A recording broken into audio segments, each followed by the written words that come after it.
Facebook admits that it may not be good for democracy. Well, add that to the never-ending list. But what does this admission say about how we digest information? Should we be the ones doing more research? Hi, I'm Ryan, and welcome to The Truth, according to us.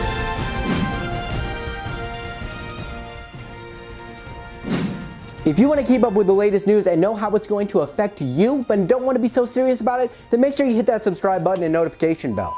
Now, in this place that we call the communication age, it's easier than ever to find the information that you need. And I am using the term need very loosely because facts are suddenly subjective, meaning you can pretty much find whatever news that fits your political or social agenda perfectly, even though you may, in fact, be wrong. But before we get too deep into the nails of truth, I ask you, the audience, do you think social media such as Facebook is helping people stay informed, or more often so, misleading the general populace? Leave a comment down below. Now, if you are over the age of just born, then you probably have a Facebook account, meaning that you are subjected to huge amounts of feed. Fake news is everywhere, and in a year in which Facebook came under governmental scrutiny for its role in spreading misinformation, hate speech, as well as the rapid spread of a fake trailer for the non-existent Friends movie, which really hit me hard, by the way, it's no wonder that Facebook wants to change. Look, we can all be drawn to fake news, and I'll be the first to admit that it's hard not to be seduced by that juicy teat of susceptibility. And such a spread of disinformation is not without its backlash. See, the eroding trust of users spurred Facebook to grapple with the issue. They thought that the appearance of transparency could help counteract the damage done to their bottom line. In an essay entitled Hard Questions, Facebook's Civic Engagement Product Manager, or man with too many frickin' titles, wrote this: "There's no guarantee that Facebook is net good for democracy or that the positives are destined to outweigh the negatives." So if you didn't catch that, they said they don't know if Facebook is good or is bad for democracy. Still, he says Facebook has a moral duty to understand how its technology affects democracy and is working diligently to neutralize the risks. Which is good because, you know, a moral duty is nice and sound, while an immoral duty is a little bit runny, from my experience. He said duty.